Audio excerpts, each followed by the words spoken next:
Hi, everybody. Once again, it is Chris with the podcast, Vertical Without Bedsores.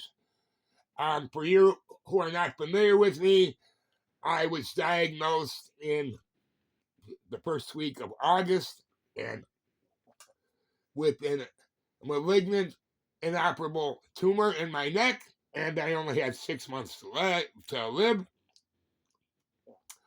Right now, I'm in home hospice, and rather than going crazy and having a extended 6-month pity party, I decided to go out and do some podcasts for sort of an oral history for anyone who might be interested, or especially for my granddaughter, who many times who's um isn't a lot of them.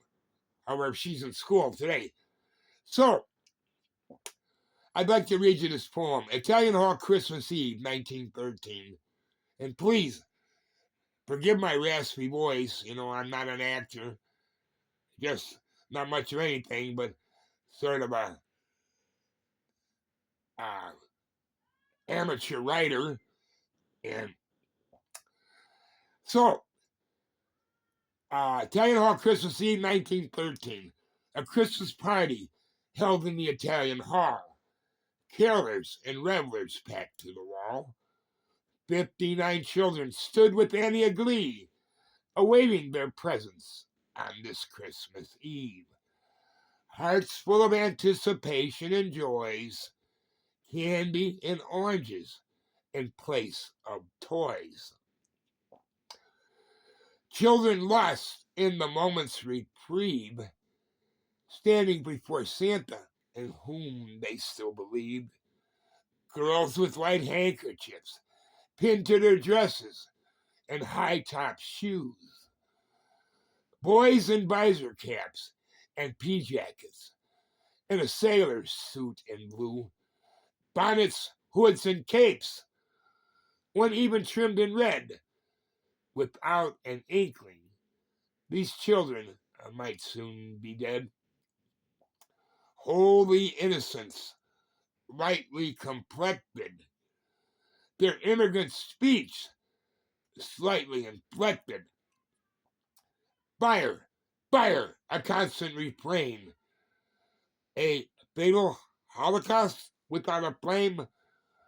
Who was this man able to conceive such a dastardly act as a stampede? And only a dark mustached man inflamed, he, the one responsible for all this pain, grasping for breath in rarefied air, children escaping down the stair, footsteps and voices running in thunder, dashed young lives lying in plunder, broken families bereft in devastation, no prayers, no words affording consolation. Facts, what a shame, they have no feeling, leaving parents and loved ones pained and reeling. Intrigue and evil, its weapons surprise. More questions than answers left to surmise. Was it an inward opening door, or merely a desperate run to the floor? And tales in their telling grew of scabs and company detectives, full of nefarious, dastardly invectives. A child gasping and coughing, his Yuletide gift, a wooden coffin. Christmas Eve, 1913, in red jacket. Children dying and lying in a casket. Okay, everybody, well, thanks for listening. I tried to write this poem, admittedly not a very pleasant topic, but as a respectful commemorative of those who died during the Italian Hall Christmas Eve stampede. Thanks for listening.